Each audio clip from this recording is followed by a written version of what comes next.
Who knows what Jay-Z, J.K. Rowling, Bill Gates and Oprah Winfrey all have in common? Okay, I will tell you then.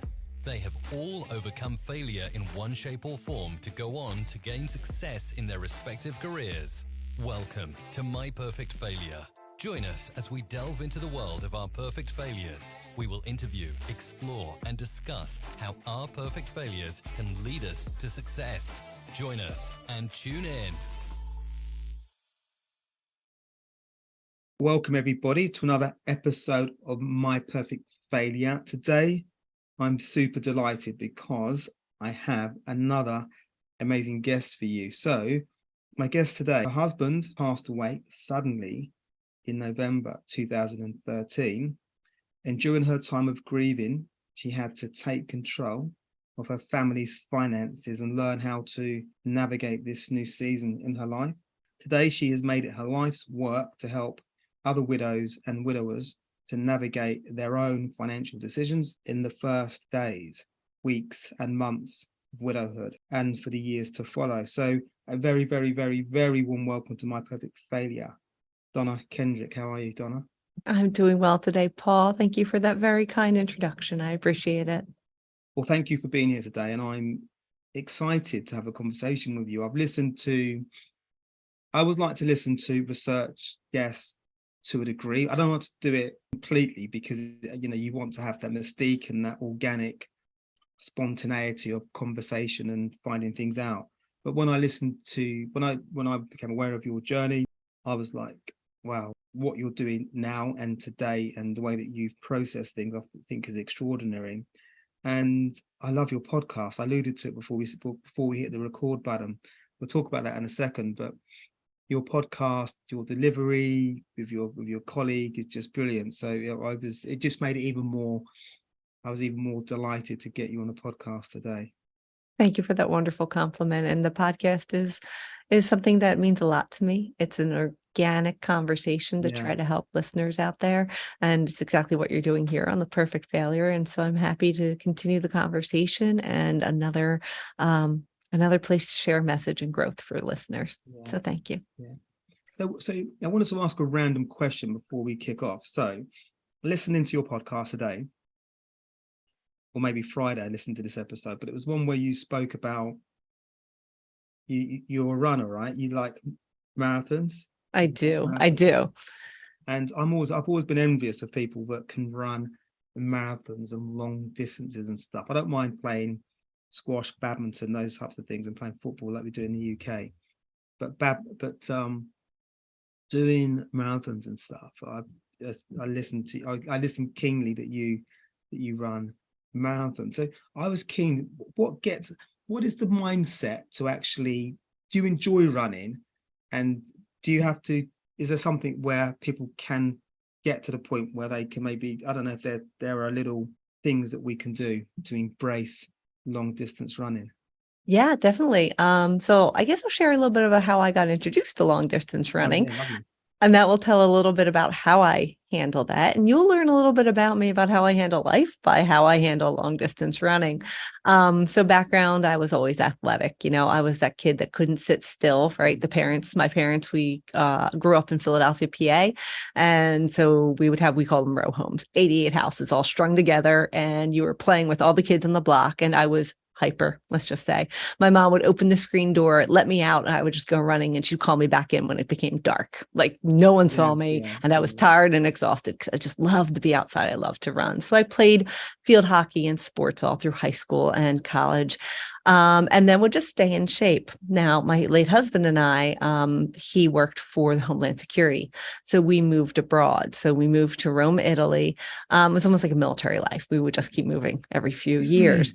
Once we got to Rome, Italy, I mean, what a beautiful place to be. But I was homesick. And I had all this pent up energy because I didn't feel like I could get out and about because traffic was so busy where I was. Have you ever been?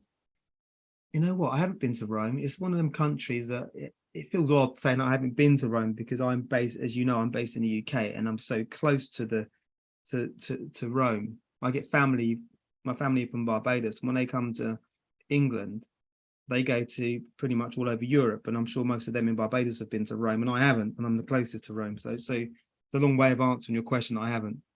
No, and that's fair. I'm born and raised in Philadelphia. My kids are here with me now, and they haven't seen the Liberty Bell, which is in Philadelphia. So I'm with you. Like when it's in our own backyard, we feel like we always have more time. But end all be all, put together with a few of the spouses that were also English speaking. And we all kind of had that same feeling like, wow, there's so much to see, but it just gets so congested. We can't go with the kids. So we decided to sign up on a whim for the Venice Marathon. None of us had run a marathon before. Wow. And we would all wake up between 4:30 and 5 in the morning. We would run together, 3 to 4 of us. So we were safe in numbers, right? And we would run different routes to see all of the like tourist spots of Rome at 4 or 5 in the morning when the sun was breaking up. We'd get our runs in before our husbands and our kids were up and out of bed. And that is how we started running together, a way to see the historic sites, a way to feel safe and running when there wasn't a lot of traffic, and the way to be together. So again, it was on a dare. There might have been drinking involved, I'll say it, but that's how we signed up for the first marathon together in Venice. Now, we've never run. I hadn't run a marathon, so I got a book. And I got a book of how to run a marathon and train in, I think it was 4 months. And it was a beginner's guide. And it gave us all the charts on, okay, start with 2 miles, then move to 3. Now do intervals. Now have speed, right? And this is how to hydrate. And this is how to eat. And I followed it by writ. Like I'm someone that when I have a goal and I have a plan, I follow it the whole way through. And that's literally how we got into our first marathon. Ran the marathon in Venice. Just let you know, you run through most of the marathon, not in Venice. It's the last mile that's in Venice. So if you think you're running all of Venice, you are not. You are exhausted and really hoping for it to end by the time you get into the beautiful city. But then after that, I got hooked. And so then I started running all the different marathons in Italy as a way to sightsee. So I'd bring my family with me.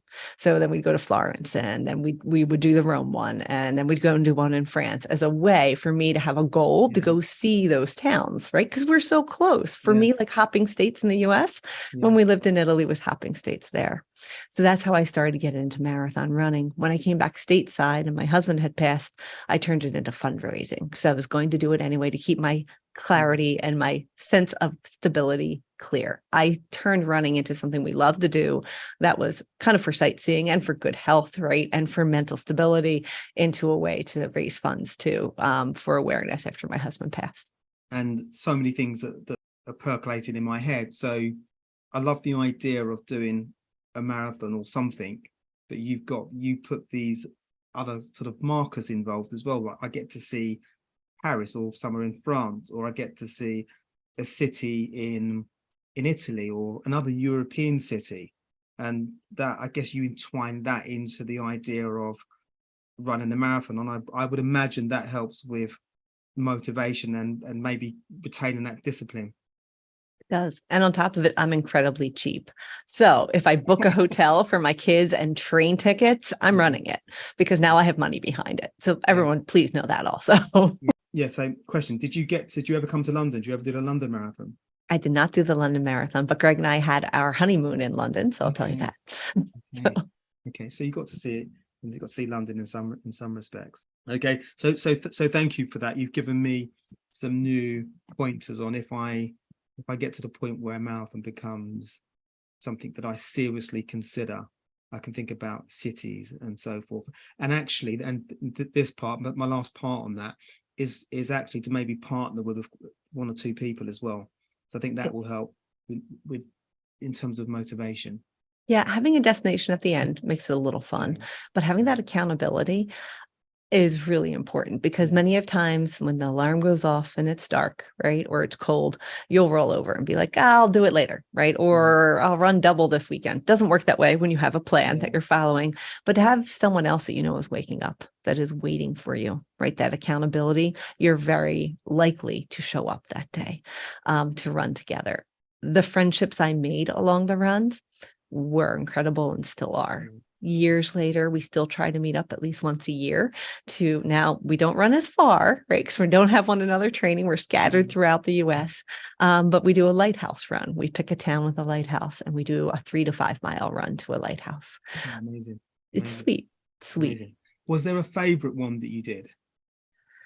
My favorite run has to be, it was stateside, and it was the Marine Corps Marathon down in like the DC area. And it was my favorite because it was lined along the way with so many of our servicemen and women. Okay. The camaraderie of the group, of the crowd, was amazing. Like they're during a run of a marathon, it's like 26 miles, 26 something. I don't know what it is in kilometers, my friend, but they wind up like having what we call like quiet spots, right? And so sometimes that motivation within you, the adrenaline drains. Like you'll start thinking in those quiet spots, if it hurts so much, and I can't believe I still have 13 to go, like things like that. But when you have the crowd cheering you on, it's beautiful. The other part about that was there was a huge hurricane coming into town. And so many of us were running, and like people have big signs up being like, run like the wind, right? Because you wanted to get out of town before the hurricane came. It was my best time ever. Not one, a lot of crowd support. Two, I had my kids and my husband on the other side. He's like, if we get stuck in this hurricane, I'll never forgive you. I'm like, I'll run fast, I promise. That's like unfair pressure. It was, right? And he took me out for Mexican food the night before. Always eat pasta before a marathon. That's all I got to say. Not beans. It's not good. I was talking to a friend, actually. I think it was this weekend. I don't know who, I can't think who I was talking about. We were talking about marathons, and I was talking about the mental side would be a challenge. The physical as well, but the mental as well. When you said about, when you think about those milestones, what 13 miles to go, is kind of taking that from the mindset and just thinking, I don't know, about something else. Yeah, I'm glad you brought that up, because I think when I said earlier, like you'll learn a lot about me. I chunk it down, right? So the first 3 miles in my mind is a warm up, right? The next 3 miles is, oh, I know I will move from water to Gatorade at mile 7, right? So I chunk it down. And then once I get to the halfway point, like the half marathon, I'm always like, oh God, halfway there, right? So the rest of it is now a slide. And then I start walking. So really the last 3 miles, again, in my head, is a training run in the morning. So for me to get all the way through, except for the last 3 miles, is the effort. The last 3 is just a training run in the morning. And I can do that no matter how miserable I am each day. So the success for me in a marathon was always 3 miles before the end, because I just knew I would stroll through. Now, my running partner for that very first one, there's a stretch where we were on a highway with lots of traffic, and I told her just 3 left. It's like a morning training run. I think she was about to push me in front of the moving traffic. She didn't want to hear it. If she's listening, she knows she did it. Like she was just like, be quiet, stop being chipper, and stop talking. I was like, it's very hard for me to stop talking. So it's hard. But that's helpful. That for any wannabe marathon runners, or actually anybody just doing anything, that ability to chunk things down to make things more manageable. Because that isn't something that I readily do, organically do. So to hear that is helpful. If I'm being brutally honest, I don't think a marathon is something that is up there on my list of immediate things to do, because people are probably thinking, Paul, who know me, there's no way you're doing a marathon anytime soon. They're probably right. But I like the principle that you've just described, because there's lots of things I do want to do. And when we start thinking about invariably we think about the end goal, and that always seems so far away, and that can derail the project before you even start, because I'm thinking about that end goal. So your analogy there is really helpful. Yeah, and to your point, I do try very much to live in the moment, right? Because I can't change what happened yesterday. I don't know what's going to happen in the future. So I very, very much try to live in the now.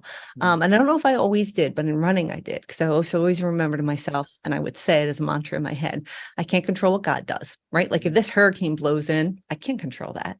I can't control what other people do, right? Like if someone takes the wrong turn on marathon, we all follow them. I can't control that, right? Or if someone trips in front of me, I can't control that. I can step over them though, right? I can help them up. I can only control what I do. And so in a marathon, when I would find some of those stalled points, or that it's a mental game at a certain point. If you've conditioned, you're okay. The physical body will get us there. We'll know our expectation if we follow the plan and we trained right. But what I can do, right? If I start to feel sluggish, I can slow down my pace. I can grab a friend and ask them to walk with me. I can ask for more support from the crowd. So what can I control versus what can't I control in this? And when I take the things I can't control out of my thought process, it becomes really easy. right? Because there's no diminished thought. It's where I am right now, and what can I do? That must be. Sorry, we're gonna get onto the subject in hand in a second, but I love your explanations around this, because when you have that approach, it's almost like a gift to be able to pull that approach into your training. It's discipline, right? Yeah, It's and you have to train yourself into that. yeah. To your point, like, so now I run half marathons, right? I've had 2 foot surgeries. I'm not saying that marathons are the best thing for your body. I've had 2 foot surgeries, and there's steel rods going through some of my toes. So now I'm like, all right, well, I can do halves, right? But I can still apply the challenge to myself to just do a half marathon. Same rules apply, but I know that physically it wouldn't be good for me to do a whole marathon right now. Not saying I don't have one left in me, but just not right now. I've remembered, it was my friend's daughter who I saw at the weekend, and I think she's looking to do marathons. So yeah, so that's what, that's the memories come back to me.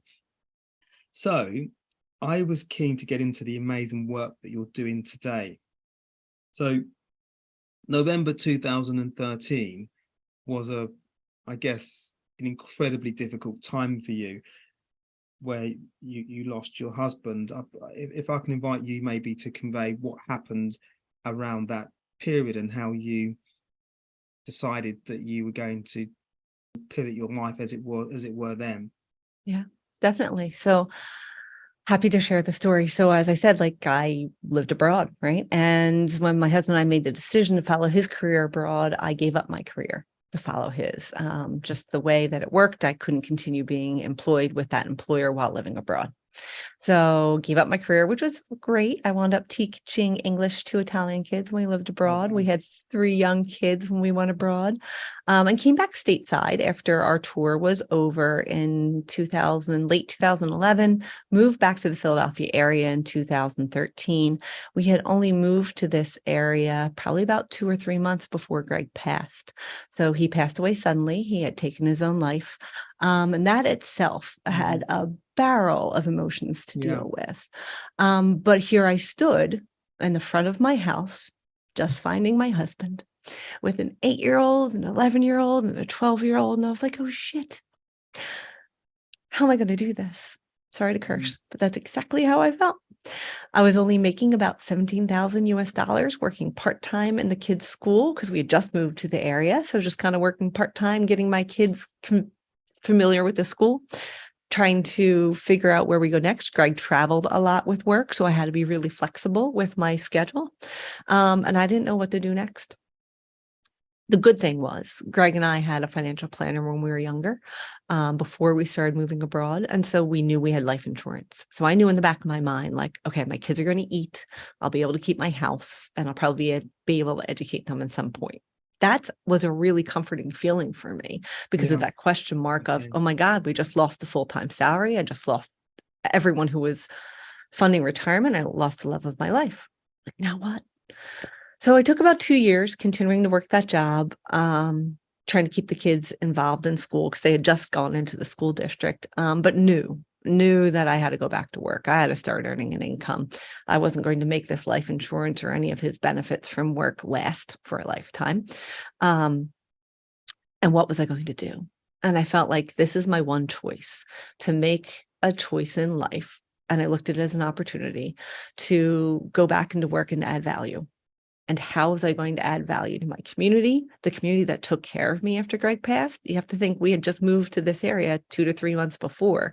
So the husbands, the wives, the coaches, the teachers that took care of my kids and I didn't even know us. They really did it from the goodness of their heart, and have become one of my biggest support systems, and why my business is in this community and I live in this community, to add that value back. So what was I going to do? And so I decided what was most impactful for me after Greg passed was the advice I had from a new financial planner that I was introduced to, about how to get the life insurance and understand the benefits and fill out the applications and understand our Social Security here in America and how that could benefit my children. And wow, that support helped me, I say, slow the roll. right? Because someone else was helping guide that path for me and I could really focus on my kids. And I made the decisions with his guidance of what decisions do I have to make now? What can I table for 6 months, a year from now? And what can I table for the long-term goal? Because I know long-term isn't going to feel like it does right now. That was really what was most impactful to me. So I started there and I called my financial advisor and said, "You want to have lunch? I want to ask you something." Had lunch with him and was like, "How do I do what you did? But I want to do it for families in transition. I want to do it for those in widowhood. I want to do it for those whose tomorrow feels different than today." And he outlined for me, all right, well, you have your MBA, you have a degree in statistics, you're pretty good there. But why don't you take this coursework to make sure it's something you really want to do? So I took the coursework to be a certified financial planner. Loved it. Fell in love with it. You loved it. Loved it. Loved it. I loved the path. Out of interest, what did you love about it? I love that you can help educate people, Okay. that you can help them create a roadmap with assigned steps to get there. And you can help them move through their future financially, right? As well as emotionally. So for me, there was an emotional part to it. How do I hold their hand? How do I own this for them so they can be their best marketing person, their best mom, their best doctor, if that's what they are? How do I hold their hand on the finance side, especially if they don't have another partner, right? So if they've just lost a spouse, how could I be their confidant so that they don't have to go to Uncle Bobby or their neighbor down the street and, as we put it, put all their wares on the table, right? So that everyone doesn't know their financial background or their financial future. How do I become that confidant for them? That's what I loved. And it also occurs to me that sometimes when we go to people that don't have your expertise, that people will sometimes, out of the goodness of their heart, try and be supportive and helpful. But because it's not their expertise, it's almost a little bit of guesswork. So they're saying, if I was you, I would do this, without, almost on a hunch or on something that they read or they heard a girlfriend or a friend did a number of years ago, without having any tangible evidence of that. So that's why I love what you're doing, because you're really, I think the point you made earlier, you're not having to bear all your financials to maybe a relative or a close friend, that your relationship isn't really about that. Your relationship's about something else. And it might feel slightly burdened or even incredibly difficult to kind of discuss this and reveal this. And ultimately, if you're not dealing with a professional, you're not really sure that the evidence, that the support you're getting is the right support. 100%. And that's exactly why I was like, I need to do this, right? And I can say, for many people, when you're going through this transition in life and everything feels upside down, it's hard to trust people too, right? Or you can feel very intimidated, or you can feel very embarrassed, right? Like, let's say my late husband and I had credit card debt when he passed. I was really embarrassed about that. Now, why did we have it? Because we were selling a house an hour away to buy a house lower down, like close to Philadelphia, so that he could take a downgrade from his employer and have a less stressful path of work. Okay, I'll take on a little bit debt so his day can be stressful. So I was embarrassed by it. It was all done for good measure and we had it in control. But I remember sitting with the financial advisor being like, "Oh yeah, and I have like the 7,000 on a credit card." And he's like, "Okay, don't worry about that." How freeing was that for me? Because I walked with an emotion to that money and he freed me from that by saying, "We'll take care of that. Don't worry about it. You're going to be whole." Like, that was just learning for me too. And also when you talk about like, you take a little bit of advice from, that good-natured person sitting next to you telling you about a CD, right? But they don't know your whole picture. They might not know your debt. They might not know your ability to earn an income moving forward. So maybe tying all that money up in something you don't have access to isn't important or not needed right now, or not the best move. So that's really what interested me in what I was doing. Wound up mentoring under that advisor that I worked with, getting my CFP, Certified Financial Planner. It's a designation here in the States. And then also went back and got my CDFA, so it's Certified Divorce Financial Analyst, so that I could help those families in transition from divorce, because I stayed away from that marketplace or those clients for a while, because I was like, oh, how do I relate to them? I lost my husband. They're in a divorce. And I realized I can relate very well, and that I can actually have more empathy for them, because their environment can often be changing constantly, where mine was set, my financial. I knew where I stood. Divorce can still be, even after the divorce, influenced by the movement of your ex-spouse or partner. And then here came 2020, right? And I was like, uh-oh, pandemic, right? Like, how do I get my message out to all these people when I'm stuck here at home, right? That's when I had the idea to write my book. And I wrote a book called A Guide to Widowhood, Navigating the First 3 Years with Your Heart, Soul, and Finances Intact. And that book was published last year. And I felt so good, because I felt like now I have a tool. I have a resource. So if somebody can't get to me or an advisor like me, they have a roadmap of those steps, from the moments after their spouse passes, to how to navigate Thanksgiving the next year, to how to write the obituary if you're all on your own. Like, some people know their spouse might pass. Maybe it's cancer or a long-term illness, so they can prepare for it. And that was where their book was from, because I found, as the restrictions of 2020 and COVID passed, so many people made decisions about their finances without getting professional guidance. And we had to undo some of those decisions that were timely or hard to unwind.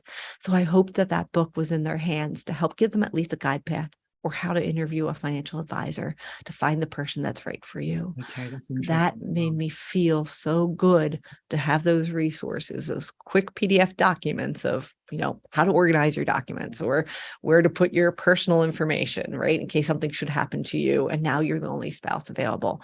It filled my cup to have that out there as a tool. It sounds that it's a godsend what you're doing, because of everybody's situation will be different, from divorces to widowhood to the being comfortable having these types of conversations.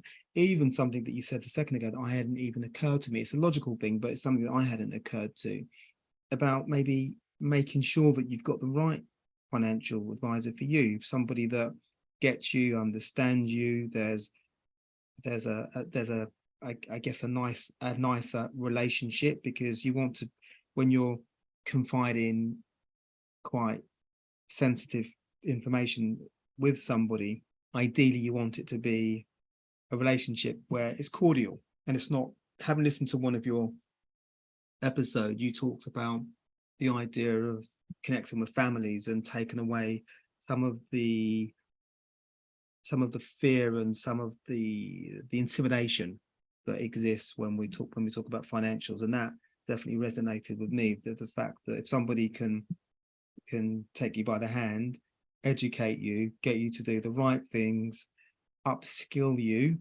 and almost make the financial stuff, almost make it something that I don't know whether you get to the point where you enjoy it. You might do. You'll probably be able to tell me this, but you certainly take people on a journey where they initially start, and they're very different from when they work with you over a period of time. Yeah, I mean, we usually say, to your point of finding the right financial advisor that's a match for you, I always say to my pending clients, or anyone that might want to have a one-on-one after reading my book and like pick my brain a little bit, right? Like, as a writer, as an author, or just as a fellow widow, right? Like, the first few months of getting control of your finances and understanding your strength, maybe your weaknesses, and where you need to be, can be overwhelming, emotionally as well as just task oriented, like you digging for things, finding new passwords, understanding there were accounts you didn't have. So that can be overwhelming. So I always say, I'm going to be your mommy through this. I'm going to be in your business. If I'm not the right personality for you, then we are probably not going to work together, right? You might want a bit more autonomy. You might want some more details. I work quick, right? I work with big macro concepts and then dig down when I know you need them. I might move too quickly for people, right? So you have to make sure that you're a perfect match for your advisor, and that they are also talking your speed. You said about like upskilling them. I love that term. That was a beautiful term. So thank you. I'm going to steal it from you and use it like I am. Because some people are just like, okay, I want you to handle it and I'm hands off. Like, give me the overview. I don't want to know the details. Right. And then some people want to know the details. I need to be able to read them. I need to be able to act appropriately. A lot of finance is also behavior, right? How do you make choices? What is your upbringing with money? What are your hopes and dreams with money? What makes you feel secure? Those are emotional questions. They're not numbers. And so if you don't have a financial advisor that's helping you probe those, you might not get there on the path. Yeah. My goal is to have you enjoy your annual updates. My goal is to have you talk about your finances with your friends. Be like, I don't worry about it. I know what I have to do. We're good. Like, and just keep on rolling. Do you strike me as a problem solver, somebody that likes problem solving. So do you like problem solving? My kids call me a fixer. Yeah. And they have to remind me often that not everybody wants to be fixed. Yeah. So, yeah. Well, sometimes people aren't.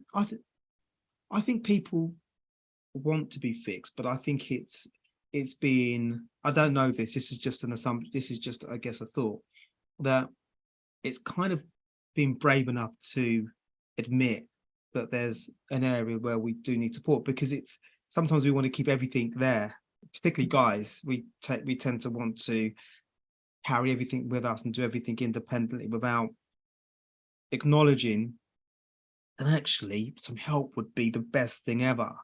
And it releasing that, it's just being humble enough to be able to say once in a while, actually that help would be amazing, instead of muddling along.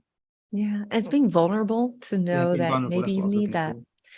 I think a lot of through my practices, I've gotten to be able to help coach a lot of young families too about their finances. So after I put the book out there, I said, oh, the book should be called Don't Wait for Widowhood, Get Your Finances in Order Today. I'm like, oh my God, that's book number 2. That'll be great. But with that, like, I do a lot of making sure that the couples know the vulnerability that one another hold, right? Where there might be some pride, or where there might be some protection, right? Like maybe my parents had the envelope system. There we go. Where like they'd actually put cash in envelopes that had like different markers. Like one was food shopping, one was car, one was gasoline, one was allowance. My dad would always go into my mom's envelope for her allowance and move it into Phil's allowance, right? Yeah. So right there, I walked away with protect your money from your spouse. They might take it. Oh my goodness. No, my spouse, Greg, was not like that at all. But I walked into a relationship, a marriage, saying, watch your money, because spouse might take what is more than allotted to them. Crazy, right? But until my financial advisor could realize that maybe that was one of my vulnerabilities when Greg and I were together, it had to be transparency of where's the cash. Donna needs to know. That makes her feel safe. Yeah. So for people listening that are thinking, they're in a relationship now, and I guess everyone's situation will be different. Some might be in a relationship where a partner might be ill. Some might just be in a relationship where everything's normal, which that's what we hope. But this discussion has raised some really important points, that life, we never know what's around the corner. Like to your point earlier, we should focus and enjoy the moment, and everything else, hopefully there'll be lots and lots and lots of wonderful moments. But the idea of having a better appreciation of your financials with your partner, but sometimes it might be difficult to broach that. Do you have any tips for people that think, actually this totally resonates with me, but I don't know how to broach it with my partner? Are there any tips that you have? First tip is, if you have a financial professional close to you that can bridge the conversation with confidentiality, use that. Right. And maybe there's some tools, we're in the technological age, that you can put in place, like aggregating everyone's account into one spreadsheet or one portal. So you can both see one another's activity. So no one's quote unquote hiding anything, right? Or even if there's privacy, at least you know the bottom number of what it is. So use technology to your advantage. But on a more practical side, I think it is that conversation of, how did you grow up with money? And what rules, quote unquote, we all have our personal rules, whether we Say them out loud or not. What rules do you have according to your money? And when you share that with the other party, you start to respect one another a little bit more.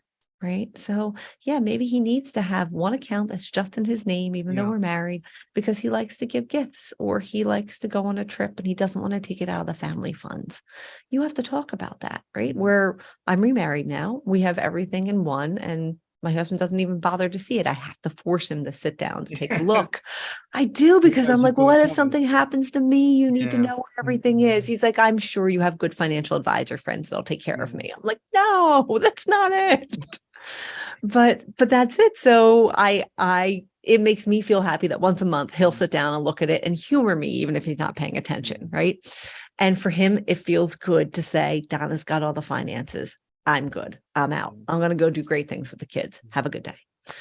Do you ever think about your journey in terms of from November 2013 to how you transformed, not just transformed you, transformed other people's lives, other people's appreciation of their own financials for themselves, with their partners, and maybe about not leaving things to chance? Do you ever take a moment to think about, just to think, wow, what a journey?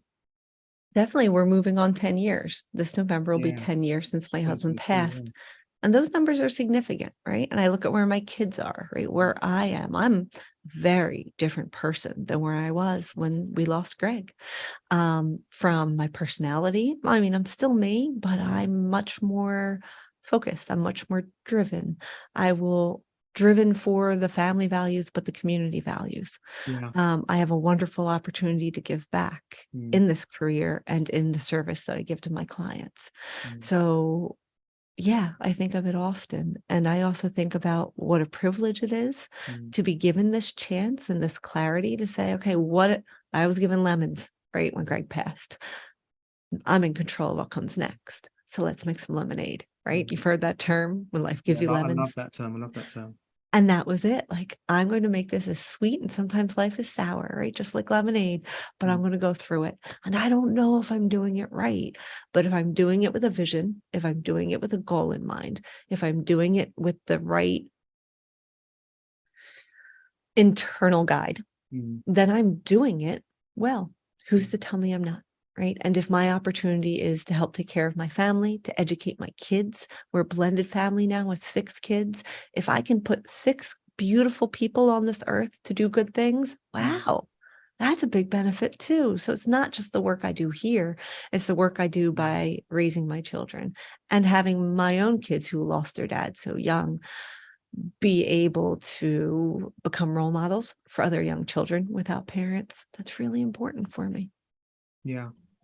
It's remarkable how you've transitioned and what you're doing and how you're impacting people, and you get given back to your community. And it's identifying that problem, because invariably when we find purpose, it's invariably a problem that we encounter, and sometimes that purpose is big enough for us to actually realize that this is something that I need to jump on and actually do to support people. Because clearly when your situation arose, you realized that, wow, there's got to be other people that are experiencing the very same situation, but where do they go? Some people potentially who might be listening to this might be thinking, this is exactly what I've needed, and they may have not even got to the point where they've managed to resolve it. And I guess if you don't get to that point, things become more of a muddle, I would imagine. I like that you say that. Like, it more than muddle, it is like it will just compound on them. And I always say too, if we can take one action, right? Or if listening to my podcast gives you one little tip, right? And you're like, I can action that. Then you have forward movement. It's when we don't take the action and things get more muddled and things get heavier that we stop. We will stop making action. We won't take that next move because it feels so overwhelming. But if we keep ourselves in a forward movement, taking the next step, whether we know if it's right or the wrong, because you can't go back in history. You don't know if it was wrong. Just keep making your next right move, and the future will open in front of you. And I believe that. And so I always think that just keeping someone moving, right? Like for me, honestly, After Greg passed, I was like, I call myself the award-winning widow. Like I was doing it all. I wanted people to be like, she's doing so good. Oh, look at her. Year 2 came and I could barely put my foot on the ground each morning. I was like, shoot, this is overwhelming. How am I going to do it today? And it was 1 foot on the ground, right? Yeah. Make dinner today. Do that, right? Those small things, I really had to chunk it down. I wasn't always this person running marathon and having action. It's okay to also slow the roll when you have to. Give yourself some forgiveness. Give yourself some camaraderie. Give yourself that person that, they don't want to listen to your finances, but they want to listen to your heart. Find those people that you can trust in your world and keep them close. Yeah, I'm just, when you've just recited that, it just takes me back to the beginning of our conversation, where you moved to a new town, not been there very long at all. Situation happens with your husband, you've got children, you've got all, and I guess when these things happen, you have to, so many things you had to process, so many things. And I'm just like, wow. When you were talking at the outset, I'm thinking, well, how do you process all those competing factors? Because even if you were in a town where your family and everybody was there, that would be challenging to deal with everything. But to have the situation that you were in, and to, I guess, to your point, step by step, finding the clarity and the ideas to move forward is pretty remarkable. I think a lot of us may have not fared quite as well. I think for me too, making something concrete, writing it down, seeing it, going back to what's important. And I remember writing what I called a witty whiffy. What do you want from yourself? And I learned it from a very wise professional, well in front of me. But it was, what do I want from my life, my family? What do I want with my community? And what do I want with my business or my ability to make money? And putting down 3 things for each. How do I want my family to perceive this next year? What successes would I like to see in my community, my give backs? And then for my own business, I didn't have a business at that point in time. It was for my income. How do I want that to roll?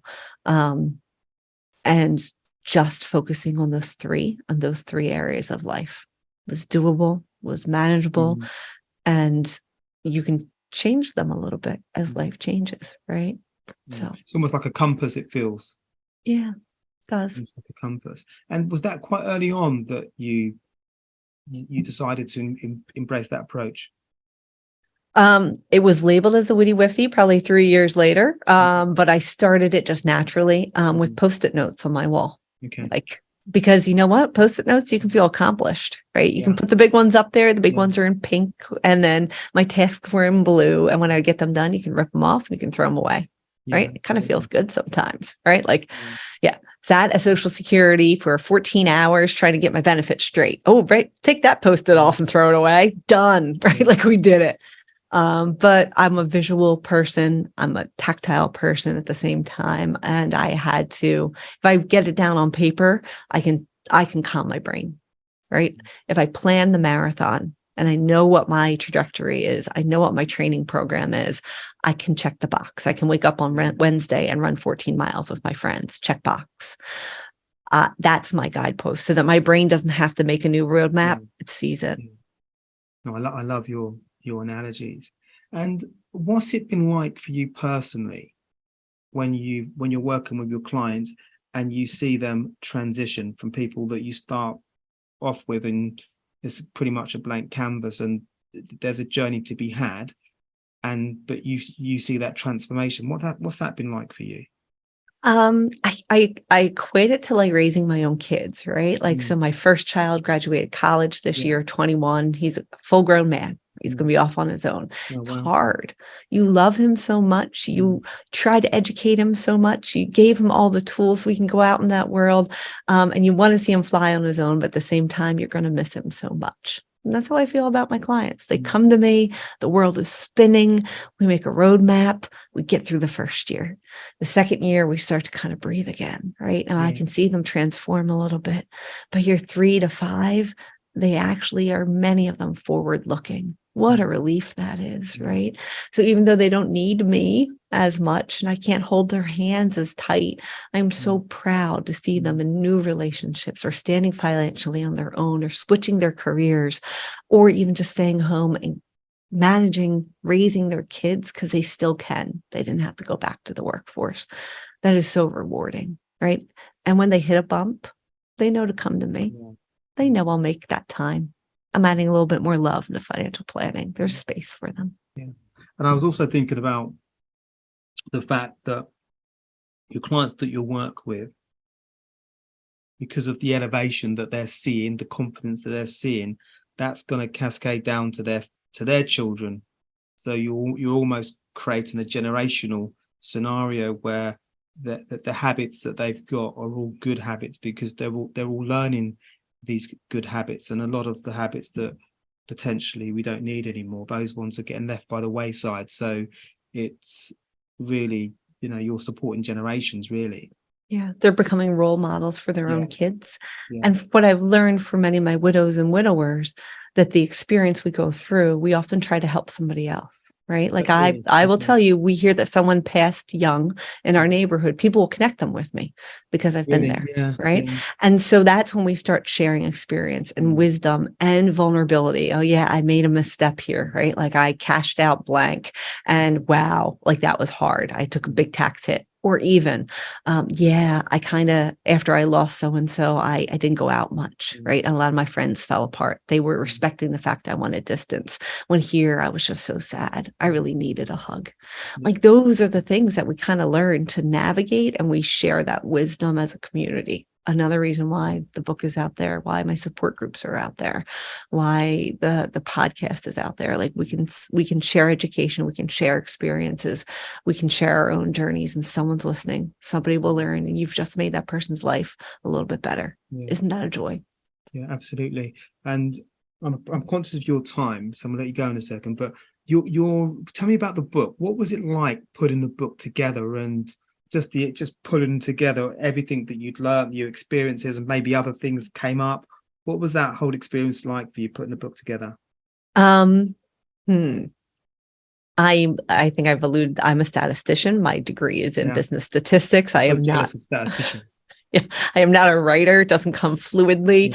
So it took a lot of patience, right? A lot of dictation. It was very emotional too. In the first few chapters, I share my actual experience with the loss of Greg, the emotion side of it. And I was vulnerable to do that.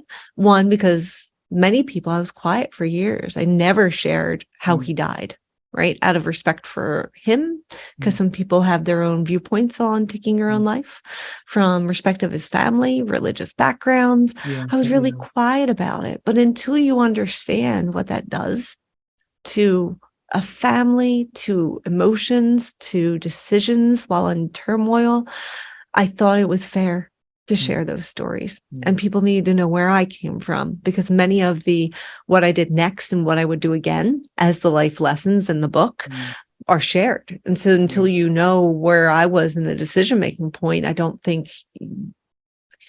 readers could have really identified. And by having that vulnerability, I think they did. Right. And then they can actually forgive themselves a little bit if they did the same. Right. Or be really proud if they didn't do it. So good for them. And then the rest of it, a lot of it were, I call them, like in the States, we had cliff notes, right? When we were in high school, we didn't want to read the whole book. You got a cliff note, it was just a big paragraph. So what to do. That's really what I wanted. I wanted those cliff notes, a little bit of education, a little bit of empowerment, a little bit of, I have this tool, so now I can ask better questions. Like I wanted that out there. So that was a little bit easier. But for writing a book, it took a lot of patience. It took a lot of quiet time. It took a lot of support from my family. It took a lot of support from my colleagues that I actually went through a program on how to write your book, of their guidance and trusting the process. And it was worth it. Wow, you've achieved so much. It's remarkable how much you've achieved in this 10-year period. And do you think there'll be a second edition to this? Do you think it will, difficult to say at this point? No, I think there will be one. I think there's one that could be the same framework for divorcees. right? We're 1 year into blending our family in a few weeks. So I definitely see one for blended families because I don't even have that one locked down yet. And potholes all over the place. So let's see how that works out. Busy period. And in terms of people being able to access the book, where's the best place for people to get the book? I will put it in a link in the show notes. So where's the best place? Yeah, or you can get a quick link to the book. There's also free downloads at www.widow-wisdom.com. The book's available on Amazon, and the podcast is Widow, Wisdom, and Wealth. And there's always directions on how to get the book from there too, or reach out to us on social media. We're really fun on Instagram, I'll tell you that.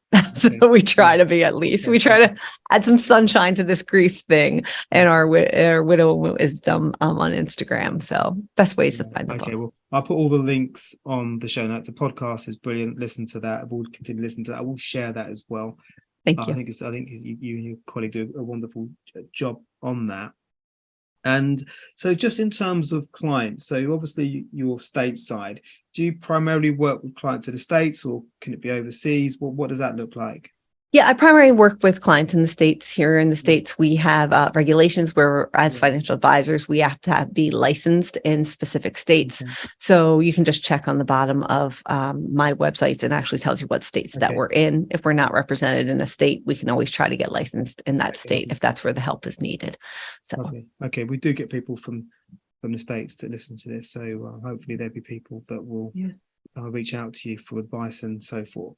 And okay, so on the podcast, Donna, there's a recurring question. So the recurring question is, if you could invite really inspirational people for dinner, who might you invite? Okay, so this one, I'm going to do it at the present moment, because I would think, depending on where I am in life, that answer can change. We shared that. So this one, I'm very much into this present feeling of making our decisions for the now, right? And following that gut feeling in your belly, right? I've gone through writing the book. I went through a lot of, if I only would have listened to that feeling in my stomach, where would I have been today, right? And so I really do try very much to listen to that internal draw. So a lot of guidance on there is from Napoleon Hill, right? Think and Grow Rich. I would love to have him at the table with Joe Vitale, who I actually think translates that in today's lingo.